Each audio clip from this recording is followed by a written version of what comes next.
예수님 시대에는 헌금이 있었을까요? 없었을까요? 궁금하다고 생각해 본 적 없습니까? 예수님 시대는 헌금을 있었을까 없었을까? 만약에 헌금이 있었다면 그 헌금은 어떻게 했을까? 헌금의 종류는 또 뭐가 있었을까? 액수는 얼마나 드렸을까? 여러분 성경에 보게 되면 연보계라고 하는 그런 언어로 번역된 말들을 찾아보게 수 있습니다. 연보계는 요즘 현대어로 보면 헌금함 혹은 헌금괴 그렇게 번역을 할 수가 있습니다.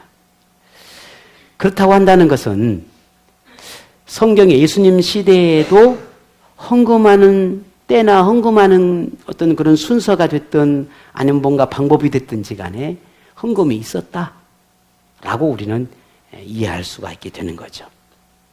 하지만 특히 신약 시대에 와서는 그 방법이나 그 종류에 관해서는 성경에 많은 정보를 제공하고 있지는 않습니다. 다만 헌금의 종류에 대해서는 다양했지만 헌금을 일정 금액으로 정하고 있거나 아니면 또 다른 어떤 특별한 방법으로 헌금을 하게 했던 그런 이야기는 기록되어 있지 않습니다.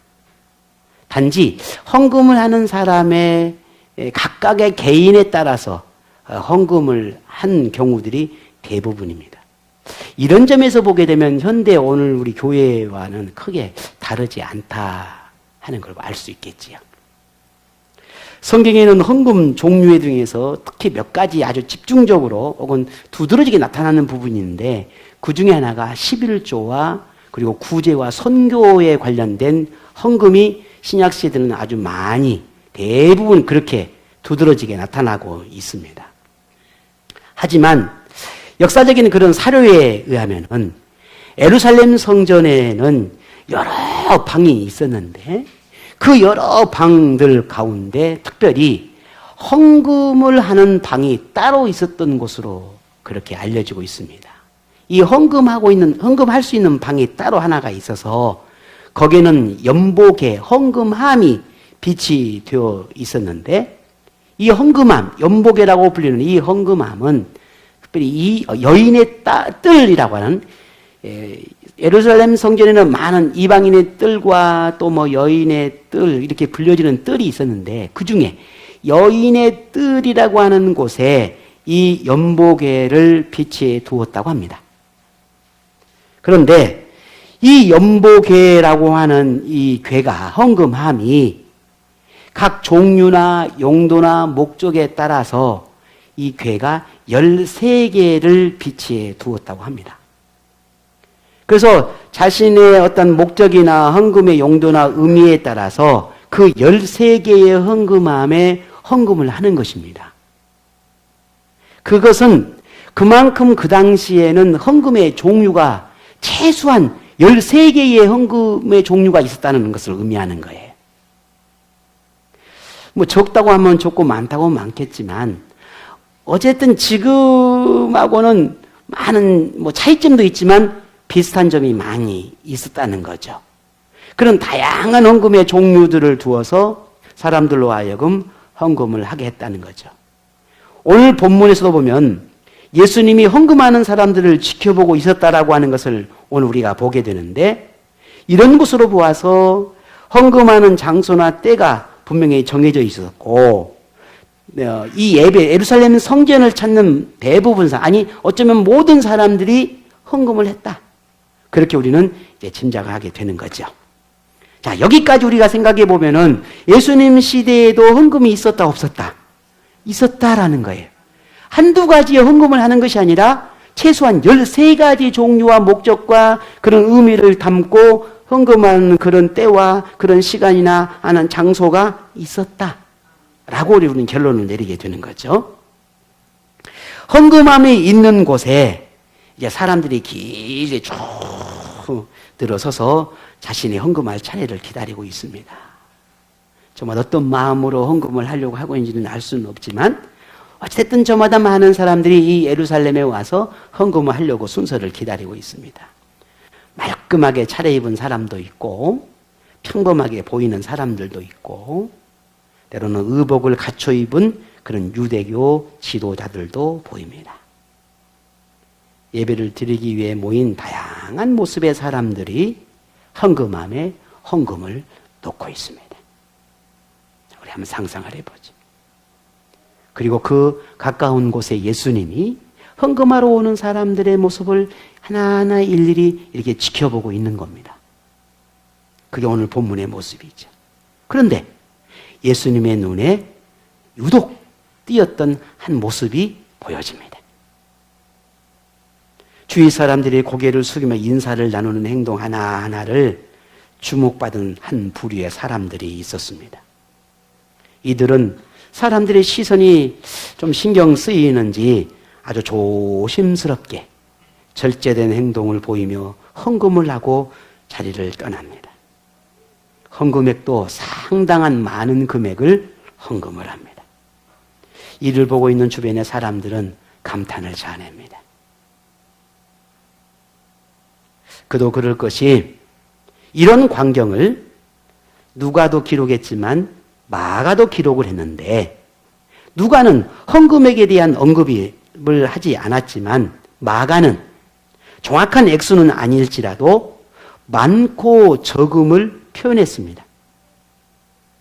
마가는 이때의 광경을 마가복음 12장 41절에 예수께서 헌금을 함을 대하여 앉으사 무리가 어떻게 헌금함에 돈 넣는가를 보실세 여러 부자는 많이 넣었다 그렇게 기록해 놨습니다.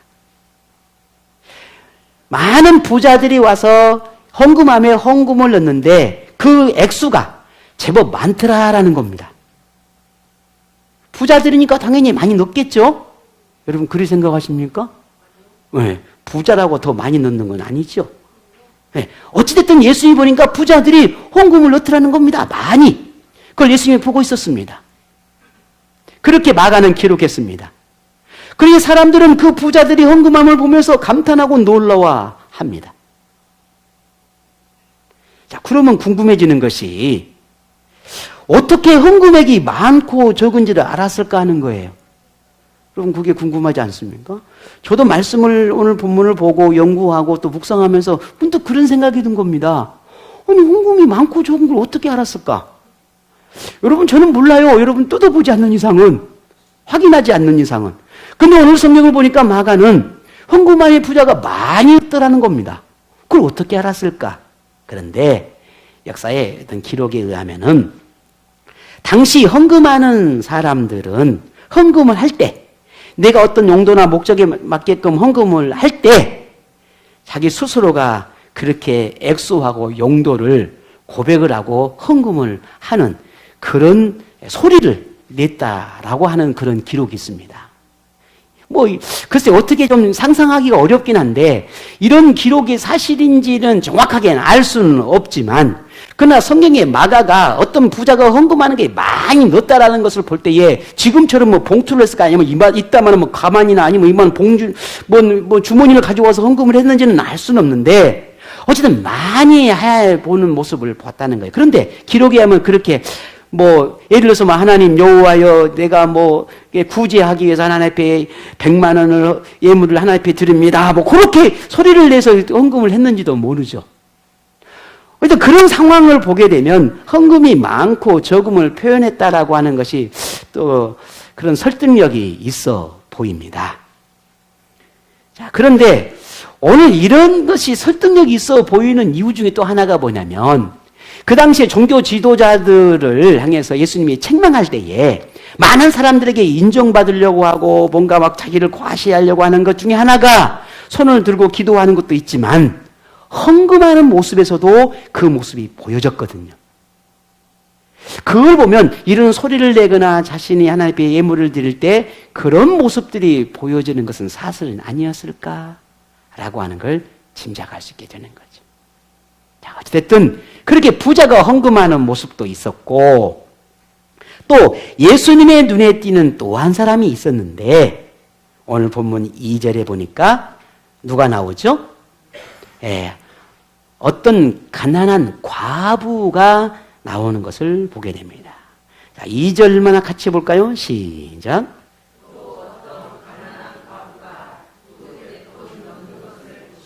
아멘. 자, 한 부자가 지나가면서 많은 예물을 넣은 것도 봤고, 또 조금 있어 보니까, 조금 다른 곳을 보니, 어떤 가난한 과부가 2렙돈을 헌금함에 넣더라는 거예요. 이것도 예수님이 보신 겁니다. 이와 같은 똑같은 내용을 마가는 뭐라고 말했냐면, 이 헌금액을 한 고드란트를 넣었다, 그렇게 기록했습니다. 한 고드란트를 넣었다라고 했는데, 이건 다른 게 아니라, 누가는 오늘 본문에 말하는 것처럼 2렙돈이라 했고, 마가는 한 고드란트라 했는데, 이걸 금액적으로 보면 똑같은 말입니다. 2렙돈이 한 고드란트예요. 그러니까 동전을 2개를 넣는다고 할 수도 있고, 한 고드란트를 넣었다라고 할 수 있는 거예요. 500원짜리 2개를 넣으면은 500원짜리 2개를 넣었다는 것과 1000원을 넣었다라는 것과 똑같은 말이라는 겁니다. 그게 오늘 본문의 2렙돈과 한 고드란트라고 하는 그런 단위예요. 그런데 이 렙돈은 이 화폐 단위 중에서 가장 낮은 단위예요. 우리나라로 말하면 가장 낮은 단위가 뭐예요? 10원이죠. 아니, 지금 쓰고 있는, 통용되고 있는 지금 단위 중에 지금도 1원짜리를 써요? 그 나라는 어떤 나라대요? 10원이 가장 적은 단위잖아요. 지금의 단위로는. 그러면 오늘 이 가난한 이 과부의 이는 20원을 헌금을 한 거예요. 20원을. 지금으로 보면 그렇다는 거 꼭 20원 했다는 말이 아니라요. 또 어딘가 우리 목사님이 과부가 20원 헌금할 때 그렇게 말씀하지 말아요. 그런데 이 여인에게서 우리가 주목해야 할 부분이 있습니다. 2렙돈을 헌금한 이 여인을 가리켜서 가난한 과부다, 그렇게 소개를 하고 있다는 점이에요. 얼마나 가난했으면 2렙돈을, 한 고드란트를 헌금을 했을까라는 거지요. 특이한 점은 누가는, 오늘 본문을 읽던 이 누가는 이 여인이 어떤 상태였는지, 그 가난함이 도대체 어느 정도였는지를 오늘 이 가난한이라고 하는 이 단어 속에서, 즉 극한의 상태, 최저의 어떤 상태를 표현하는 단어를 썼습니다. 아주 빈곤에 찌들린 상태, 너무너무 그야말로 거지처럼 아주 가난한 상태에 놓여 있는 그런 여인의 모습을 이 가난한이라는 말 단어에서 표현했어요. 그러니까 우리가 그 단어를 보게 되면 이 가난이 그냥 단순히 우리가 생각하고 있는 그런 풍족하지 못한, 어쩌면 조금 부족한 그런 상태의 가난함이 아니라 아주 가난한 상태. 그저 하루하루를 먹고 살기를 걱정하고 염려해야 되는 그런 상태. 극심한 궁핍한 상태에 있는 그런 여인의 모습이었다라고 그렇게 말하고 있습니다. 그러면 어쩌면 이 여인은 구걸하는 생활을 하는 여인이 아니었을까? 우리는 그렇게 짐작할 수도 있는 겁니다. 그저 하루하루 생계를 걱정해야 되는 정도의 그런 극심한 빈곤에 쪼들린 그런 여인의 삶을 살았던 하인 여인은 아니었을까? 그렇게 우리는 성경을 통해서 짐작할 수 있게 되는 겁니다. 그런데 이 여인이 하나님 앞에 헌금을 드렸다는 거예요.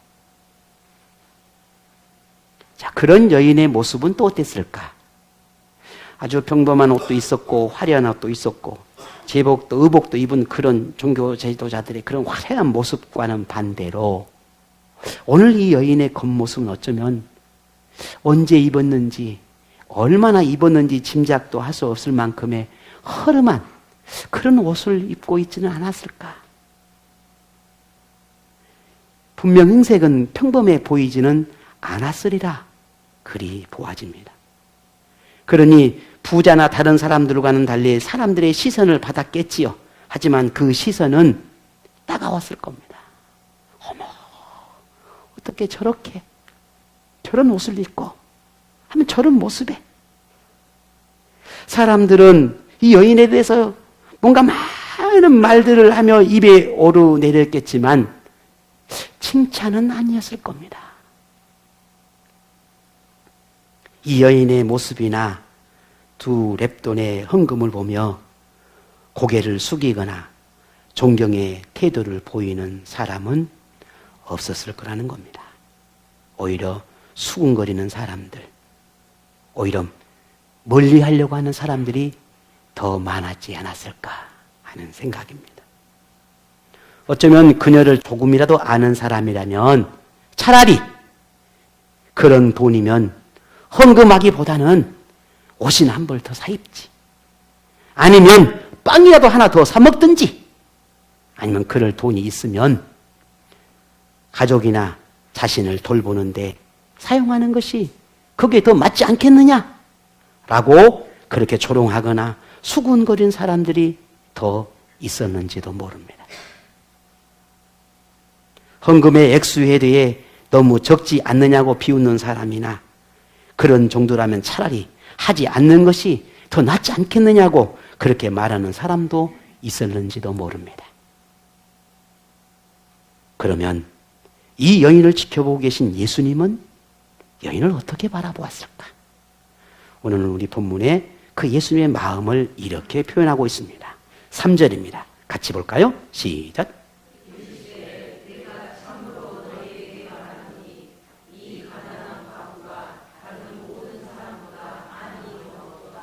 아멘. 좀 말이 맞지 않잖아요. 부자는 많이 넣었단 말이에요. 그런데 이 가난한 과부는 두 렙돈이 동전 2개, 달랑 2개 넣은 거예요. 그런데 지금까지 수많은 사람들이 하나님 앞에 예물을 드리고 헌금하며 헌금을 넣는데 지금까지 헌금한 그 모든 사람보다 이 여인이 가장 많은 헌금을 했다. 그렇게 칭찬하는 겁니다. 2렙돈인데요. 달랑 동전 2개밖에 안 됐는데 어떻게 그 많은 사람보다 가장 많은 헌금을 했다고 칭찬하시는 걸까요? 그 이유를 이어서 이렇게 설명하시는 겁니다. 왜냐하면 이렇게 설명하시죠. 4절입니다. 다 같이 시작.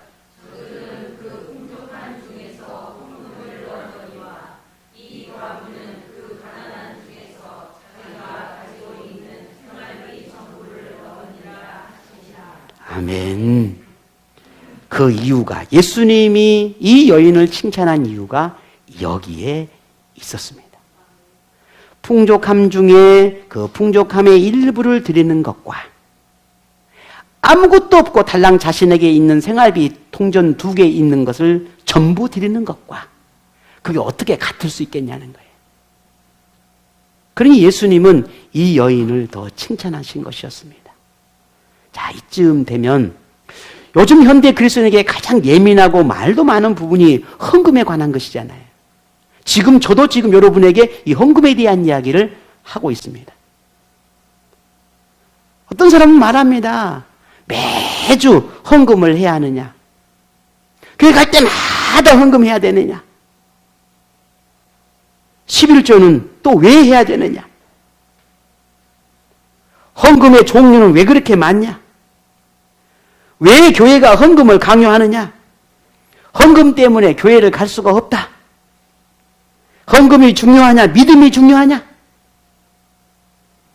헌금이 구원의 티켓은 아니지 않느냐? 헌금의 액수나 횟수보다 마음이 더 중요하지 않냐? 심지어 헌금이 없어야 전도가 잘 된다. 헌금이 교회에서 안 하면 아마 세상 사람들이 교회를 잘 다닐 거다. 이렇게까지 말하는 사람들이 있습니다. 여러분도 동의하십니까? 제가 이렇게 물어보면 뭔가 여러분 동의한다고 좀 그렇죠? 이게 현대인들의 생각이. 그래서 어떤 사람은 헌금을 개인의 자유에 맡겨야 한다. 교회는 헌금을 강요해서는 안 된다. 그렇게 말하고 주장하는 사람들도 있습니다. 하지만 우리가 성경을 보고 곳곳을 우리가 보다 보면 헌금의 정신을 바르게 알고 헌금의 이유를 이해한다면 이러한 주장이 얼마나 어처구니 없는 것인지 얼마나 어리석고 무지한지를 알게 됩니다. 스스로가 헌금에 대해서 알지 못하고 있기 때문에 이런 말들을 하고 있는 겁니다. 예수님은 성경 어디에도 헌금의 양에 대해서 언급하거나 헌금을 강요하지는 않았습니다. 그렇다고 헌금을 하지 않아야 한다거나 헌금의 필요성을 무시하는 그런 가르침도 없습니다. 오히려 예수님의 제자 공동체 안에서 예수님이 12명의 제자를 데리고 다닐 때 그 제자들이 헌금을 했어요. 그래서 그 헌금을 누가 관리했어요? 가룟 유다가 관리했어요. 그래서 자기들끼리 이 12명의 제자들이 헌금을 서로 해가지고 그 제자들이 가룟 유다가 헌금을 관리하면서 그렇게 예수님과 함께 생활을 하기도 하고 갖가지 필요에 따라서 쓰기도 했단 말이에요. 근데 예수님이 그 어느 때도 야, 왜 너희들이 헌금하고 왜 너희들이 돈을 그렇게 걷어? 하지 마! 라고 하는 대목이 단 한 군데 나오지 않습니다. 그뿐만 아니라 성전에서 성전 세를 냈기 위해서 환전하는 사람들이 있었습니다. 그들을 막 성전을 내쫓았지요. 그들을 꾸짖고 책망했습니다. 그런데 그 당시에 성전세를 내거나 하는 그런 헌금의 제도나 혹은 전통이나 규범에 대해서 지적하거나 잘못된 제도라고 꾸짖은 적은 없어요.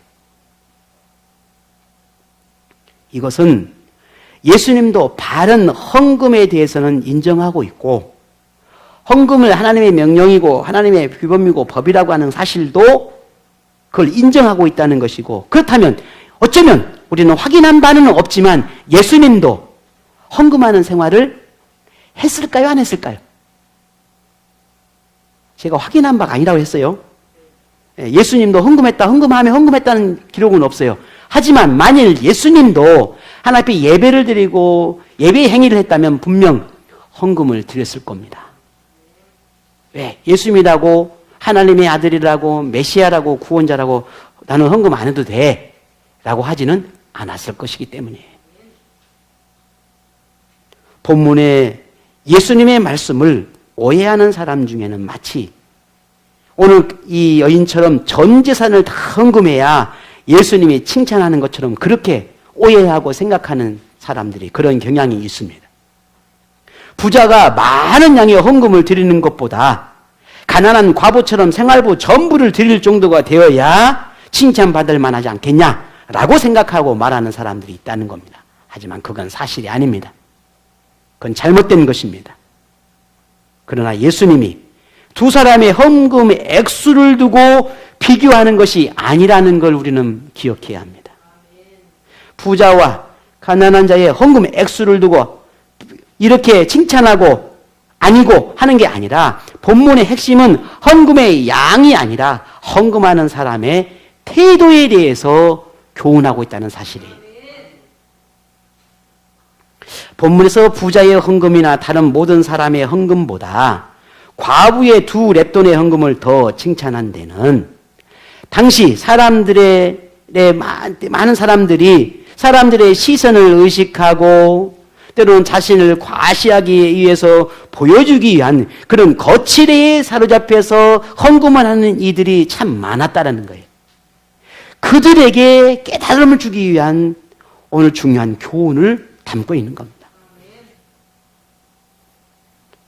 만일 예수님이 헌금의 양을 보시고 칭찬하고자 했다면은 누가 칭찬을 받아야 합니까?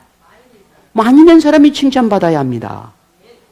부자가 칭찬받아야 합니다. 물론 오늘 부자를 꾸중했다는 것은 없어요. 그런 의미는 아니에요. 그런데 오늘 과부를 칭찬하고 있다는 것을 볼 때에 양이 아니라는 사실이에요. 그러나 예수님은 생활비 전부를 헌금하자고 했던 이 여인의 마음, 그 마음을 보시고 여인을 칭찬하는 것입니다. 이 여인이 무슨 마음에 그토록 헌금을 하고 싶었는지 우리는 알 수가 없습니다. 왜 굳이 그냥 그 생활비 전부가 2렙돈이었으면 하나는 자기가 하고 하나만 헌금해도 되잖아요. 그 생활비 전부였으니까. 아니면 조금 모아가지고 오늘 말고 조금 좀 더 모아서 다음에 하면 되잖아요. 우리가 생각해 보십시다. 왜 하필 그때 그 순간에 그렇게 꼭 해야 된단 말이에요. 안 해도 되는 걸. 여러분은 어떻게 생각하십니까? 근데 오늘 그 여인은 꼭 그날 그때 그 순간에 그 예배 때 내가 2 랩돈을 해야 되겠다고 결단한 거예요. 다른 날이 아니에요. 다음 주가 아니에요. 다음 절기가 아니에요. 지금 해야겠다는 거예요. 우리가 생각해 볼 때는 상식적이지 않아요. 참 이해하기 어려워요. 좀 모아서 하지. 다음에 하면 되지. 오늘 안 하면 좀 어때? 우리는 이렇게 생각할 수 있지만 왜 이 여인이 그토록 그런 결단을 했는지 알 수는 없지만 그냥 누구는 아셨어요. 예수님은 아셨어요. 저 여인이 왜 저토록 저 생활비 전부를 왜 오늘 저렇게 하려고 했을까? 수많은 많은 사람들이 그 여인을 지켜봤지만 아는 이가 단 한 사람도 없었어요. 그러나 예수님은 알았어요. 그러니 예수님은 그 여인을 칭찬하고 있는 겁니다. 그 여인의 2 랩돈을 칭찬하는 게 아니라 그 여인의 결단, 그 여인의 마음, 하나님을 향한 간절한 그 마음. 내가 하나님 오늘 아니면 내가 드릴 수가 없겠습니다. 여러분 생각해 보세요. 2 랩돈이 내일도 있을까요? 어쩌면 내일도 없을 수는 있어요. 그 2 랩돈이 왜? 내가 써야 할 곳이 많고 내가 이 들어갈 돈이 많고 요즘 말로 보면 보험도 해야 되지, 이자도 내야 되지, 뭐 대출금도 갚아야 되지, 또 내일 당장 뭣도 해야 되지, 학원도 보내야 되지, 정말 뭐 어마어마하게 쓸 일이 많아요. 내일은 또 내가 해외여행도 가야 되겠고 내가 내일은 제주도도 가야 되겠는데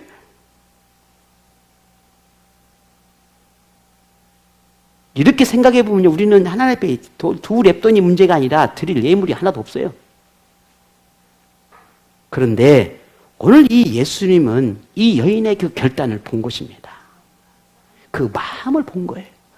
네가 오늘 꼭 그래야만 하는 그 이유. 오늘 내가 하나님 앞에 드리지 않으면 안 된다라고 결단한 그 여인의 마음, 그 생각, 그것을 예수님은 보았던 겁니다. 예수님은 바로 그 여인의 그 마음을 보시고 칭찬하고 있는 겁니다. 우리도 헌금을 대하는 참 바른 이해가 필요합니다. 종종 유튜브를 통해서 헌금에 대해서 말하는 이들 중에 마치 헌금을 하는 것은 개인의 자유나 선택의 문제인 것처럼 말하는 이들이 있습니다. 심지어 어떤 사람은 헌금의 어떤 부분은 성경 시대에 있었지만 지금은 사라졌다고 말하는 그런 이도 있습니다. 그러나 상당 부분에 잘못된 가르침이 있다는 걸 우리는 발견하게 돼. 심지어 어떤 사람은 자기 마음에 끌리지 않으면 헌금하지 말라고까지 말합니다. 자원하는 마음이 아니면 헌금하지 말라는 겁니다. 억지로 하지 말라는 겁니다. 성경에도 바울이 그렇게 말했다는 겁니다. 그러면 그 마음이 헌금하지 말라는 것입니까? 헌금을 하되 억지로 하지 말라는 겁니까? 전자에 후자에. 그게 잘못된 가르침인 거예요. 요즘 현대 그리스도인들이 거기에 해서 맞아. 오늘 왠지 기분이 나빠. 오늘 그러니까 그냥 헌금하지 마라. 오늘은 그냥 왠지 교회 가기 싫어. 그럼 교회 가지 마라. 이거와 똑같은 것입니다. 그게 옳은 것입니까? 아니에요. 잘못된 가르침이. 헌금은 분명 하나님의 명령이기도 하고 신앙생활의 규범이기도 합니다. 교회에서 정하고 있는 헌금의 다양한 종류에 따라서 헌금하는 것 또한 그 목적과 의미가 분명하고 선한 것이라면 교회의 규칙을 따르는 것도 신앙생활의 건강한 태도라고 할 수 있습니다. 초대교회 역시 헌금하는 태도가 그랬습니다. 우리만 그러는 게 아니에요. 교회도 그래, 초대교회도 그랬어요. 그래서 누구든지 자원해서 헌금을 드렸고 하나님의 명령이 순종했고 무엇보다 하나님의 나라가 확장되고 복음이 증거된 데 쓰임받기 위해서는 심지어 자신의 전 재산을 헌금하는 예도 있었습니다. 놀랍게도 그런 마음과 정성으로 헌금했던 사람들은 하나같이 하나님에게 특별한 은혜를 받은 예가 성경 곳곳에 기록하고 있습니다. 하지만 똑같은 헌금을 하고도 그 양이 문제가 아니라 태도의 문제가 생겨 하나님 앞에 큰 책망을 받거나 심지어 목숨을 잃었던 경우도 있습니다. 이것은 헌금을 했느냐 하지 않았느냐의 문제가 아니, 헌금을 얼마나 했느냐 그 양의 문제도 액수의 문제도 아닙니다. 헌금을 해야 되느냐 안 해야 되느냐의 문제도 아닙니다. 하나님이 성경을 통해 우리에게 가르쳐 주시는 것은 어떤 헌금이든 그 헌금에 진실한 마음을 담는 것이 한다는 거예요. 하나님을 향한 진실한 감사가 담겨져야 한다는 거예요. 하나님이, 예수님이 우리를 위해서 십자가에 지신 그 십자가의 은혜에 대한 나의 작은 희생, 나의 작은 헌신의 자세를 담는 헌금이 되어야 한다는 거예요. 억지스러운 마음이 아니어야 하고 아끼는 마음이 아니어야 하고 단순히 규칙을 따르고자 하는, 그래서 흉내내는 듯한 그런 태도도 아니어야 합니다. 오늘 아침에도 우리 아이들이 항상 제 아내가 그래요. 주일 아침이면 제 거실에 있는 테이블에 헌금 봉투를 쭉 놓습니다. 얘들아, 각자 너네 헌금해라. 그러면 각자 자기들이 헌금 봉투, 꼭 저기 헌금 봉투를 거실에 가면 저희 분이 주일 아침에 헌금 봉투가 놓였어요. 쫙 이렇게 저부터 시작해서. 그러면 다 각자 주정 헌금은 자기가 넣고 11조 자기가 11조 봉투 헌금 넣고 그렇게 해서 하나님 앞에 예물을 드리도록 제 아내가 매 주일마다 그렇게 챙깁니다.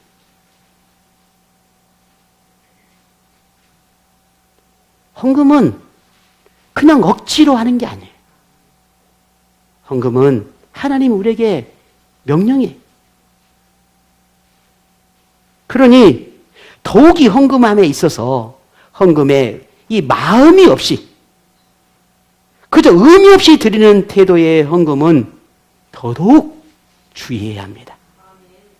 하나님 앞에 헌금을 드리되 거기에 여러분의 마음과 여러분의 뜻과 하나님을 향한 감사와 주신 은혜에 대한 표현을 거기에 작은 봉투 안에 담는 거예요.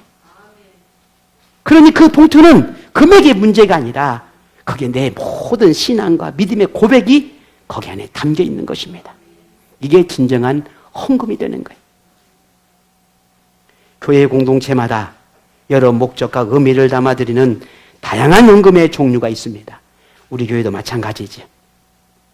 그런데 어떤 종류의 헌금이든 얼마를 드리든 어떻게 드리든 그것은 개인의 믿음의 분량에 의해서 드려져야 합니다.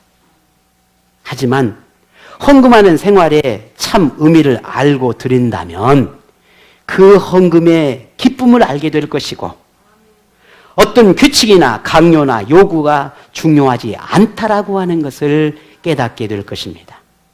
그러니 내게 하나님 앞에 드리는 그 모든 헌금에 내 마음이 기쁨과 감사가 나는 거예요.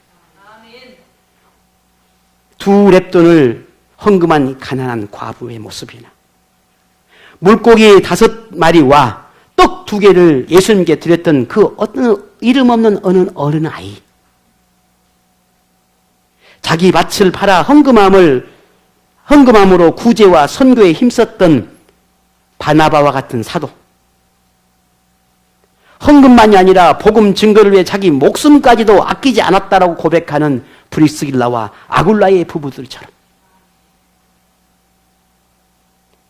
자신의 재산도 목숨도 기꺼이 복음을 내놓았던 수많은 사도들과 우리 믿음의 선배들, 그들은 헌금의 종류가 어떻고 방법이 어떻고 액수가 어떻고 그것에 중요하게 생각하지 않았습니다.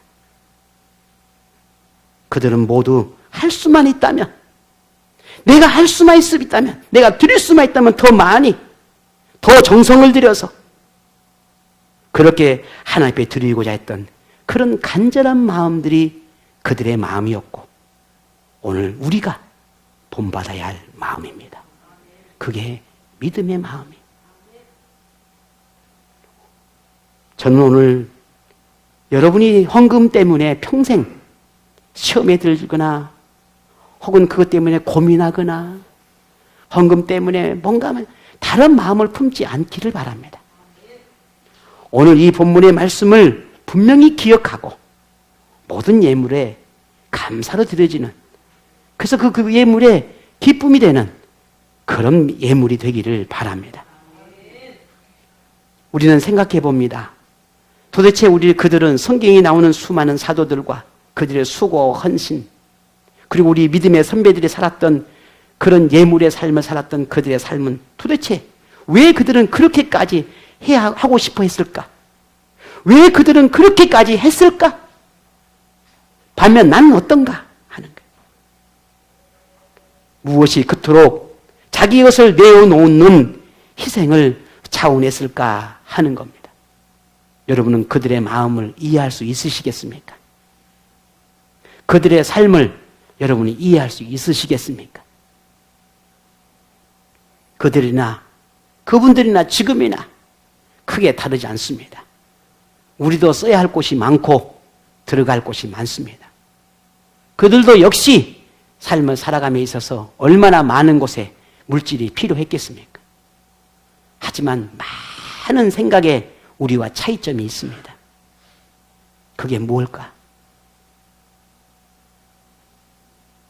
우리는 분명히 알게 되는 것은 그들이 그렇게 그런 믿음의 삶을 살아낼 수 있었던 것은, 그렇게 헌신하고 수고의 삶을 살아냈던 것은 그들의 내면에, 그 깊은 내면 속에 십자가의 구원의 은혜의 감격이 그들의 삶을 사로잡았을 것이라고 하는, 우리는 그런 믿음의 고백을 하게 됩니다.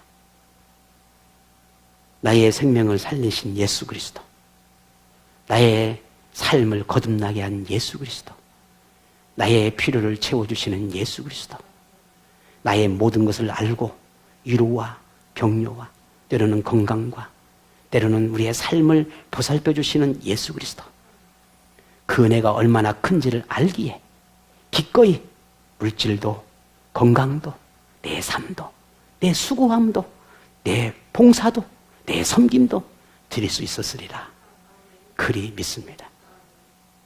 오늘 저와 여러분, 이들의 믿음의 신앙, 우리가 본받아야 하고 이어받아야 할 아름다운 신앙의 모습입니다. 오늘날 수많은 사람들이 헌금을 놓고 왈가왈부 수많은 이야기들을 늘어놓습니다. 분별하십시오. 헌금은 분명 우리의 신앙의 고백이기도 합니다. 오늘 우리가 이런 십자가의 은혜, 믿음의 고백이 있다면 다 드린다 한들, 아니 내가 정성을 들여서 작은 2렙돈이라 드린다 한들 그게 무엇이 중요하겠습니까? 진심으로 정말 하나님을 향한 간절한 믿음의 고백이 있다면 오늘 저와 여러분 분명 달라질 수 있을 겁니다. 오늘 헌금에 대해서 수많은 사람들이 이렇쿵 저렇쿵 많은 말들을 하지만 결국 이들이 이런 주장을 하는 데에는 저는 이렇게 보아집니다. 결국은 헌금을 아까워 여기는구나.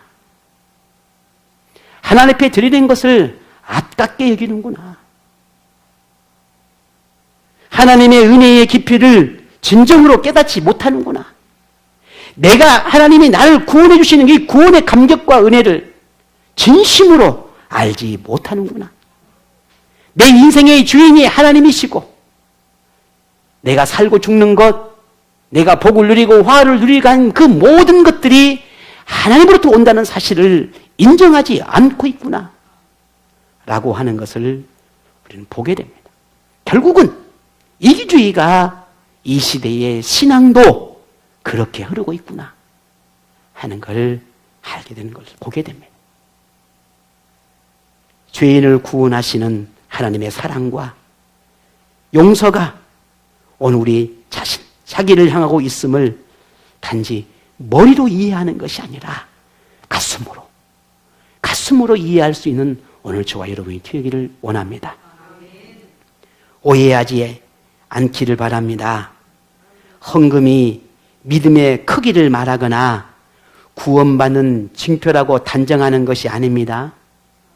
그렇지만 헌금이 자기 희생을 표현하고 하나님으로부터 받은 은혜에 대해 응답하는 믿음의 표시 중에 하나라고 하는 것은 분명한 사실입니다. 그래서 믿음이 없이는 결코 11조 생활을 할 수가 없습니다. 하나님의 은혜가 내 안에, 십자가의 은혜가 내 가슴에 사무치지 않고는 결코 11조 생활을 할 수 없어요. 하나님의 은혜가 내 삶의 모든 주인 되심을 인정하지 않고는 절대로 11조 생활을 할 수 없어요. 그걸 인정하는 순간 여러분은 달라질 겁니다. 오늘 저와 여러분, 오늘 가난한 과부가 드렸던 2렙돈은 비록 그 양은 가장 적었지만 하나님을 향한 진실한 만큼은 모든 사람보다 컸습니다. 하나님을 향한 마음은 그녀의 가난한 자신의 삶과 바꿀 수 없었고, 하나님을 향한 자신의 마음을 표현하고 싶은 그녀의 간절함은 2렙돈이 아니라 자기가 가진 전부를 드릴 만큼 컸습니다. 그녀의 마음에 담겨진 하나님을 향한 마음의 그릇은 어떤 헌금함의 크기와도 비교할 수가 없었습니다. 그녀의 마음을 담아낼 수 있는 헌금함 역시도 없었습니다. 여러분이 이런 가난한 과부의 진심을 이해하고 오늘 우리가 닮아가기를 바랍니다. 분명 우리는 헌금하는 모든 태도와 생각이 달라지게 될 것입니다. 예수님이 칭찬한 이름도 없는 한 가난한 과부. 그녀는 분명 높은 자리에 앉아있고 사람들에게 인정받는 어떤 사람이나 많은 헌금을 한 부자보다 더 높임을 받을 만한 여인이고, 예수님에게 인정받는 사람이고, 그녀의 마음만큼은 하나님의 은혜를 담는 가장 큰 그릇을 가진 여인이었음을 우리는 보게 됩니다. 비록 2렙돈이 헌금함에 떨어지는 동전소리로 사람들의 마음을 얻을 수는 없었지만 예수님에게 감동을 주고 마음을 얻었으니 이 여인은 분명 복된 여인이었음이 틀림없습니다. 신앙생활 속에서 나타나는 수고와 헌신과 섬김의 삶에서 무엇을 얼마나 하나님을 위해 들었냐는 양보다 그 마음의 진심과 감사와 기쁨이 담긴 삶이 되기를 원합니다. 하나님을 향한 드림의 삶을 자기 선택이나 강요에 의한 의무나 책임이 아니라 오늘 저와 여러분이 만난 하나님이 각자 여러분에게 주신 은혜와 사랑, 받은 놀라운 그 모든 축복과 은혜를 믿음으로 응답으로 나타내는 그런 삶이 되기를 바랍니다. 오늘 그런 여러분에게 하나님이 분명한 약속이 있습니다. 하나님의 복음을 위해 헌금했던 그런 이들을 향해서 바울이 이렇게 이야기하는 대목이 있습니다. 빌립보서 4장 18절 19절에 그들 향해 바울이 이리 말합니다. 내게는 모든 것이 있고 또 풍족한지라. 에바브로 디도편에 너희가 준 것을 받음으로 내가 풍족하니 이는 받으실 만한 향기로운 제물이요 하나님을 기쁘게 한 것이라. 나의 하나님이 그리스도 예수 안에서 영광 가운데 그 풍성한 대로 너희 모든 쓸 것을 채우시리라. 아멘. 오늘 바울은 복음을 위해 사용되어지기 위해 드렸던 그 헌금을 가리켜서 향기로운 제물이라 그렇게 표현했습니다. 뿐만 아니라 하나님을 기쁘게 하는 것이라 했습니다. 하나님의 영광을 위해 헌금을 드리는 오늘 여러분의 모든 예물이 향기로운 제물입니다. 하나님을 기쁘게 하는 것입니다. 그러니 우리가 드리고도 드리기 때문에 비워지는 것이 아니라 드리기 때문에 하나님은 모든 것을 채워주신다라고 말씀하고 있습니다. 오늘 이 약속의 말씀, 하나님의 이 약속이 믿음으로 헌금하는 여러분 모두에게 임하기를 축복합니다. 헌금 생활이 변론이나 변명으로 회피하기보다는 순종으로 들으십시오.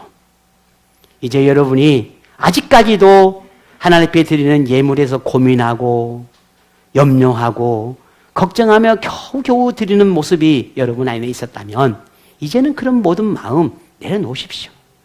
내가 11조를 드려야 되냐 말아야 되느냐 고민하고 지금까지 갈팡질팡했다면 그건 드려야 합니다.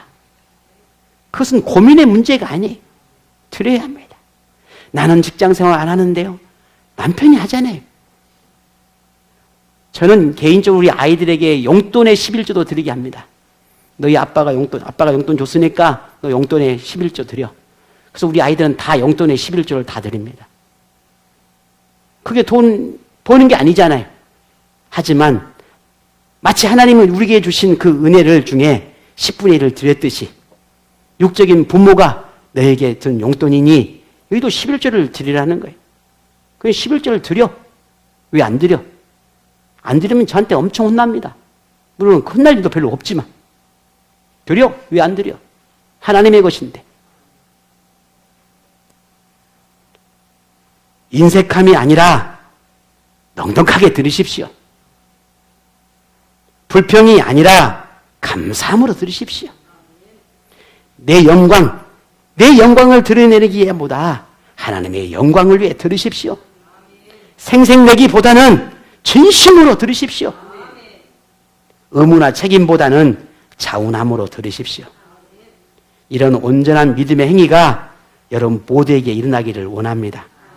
그래서 그 진심과 믿음을 아시는 하나님으로부터 우리 가난한 과부처럼 칭찬받고 드림에도 부족하거나 비는 일이 없도록 채워주시는 그런 하나님의 은혜, 그런 살아계신 하나님의 복이 여러분 모두에게 임하기를 축복합니다.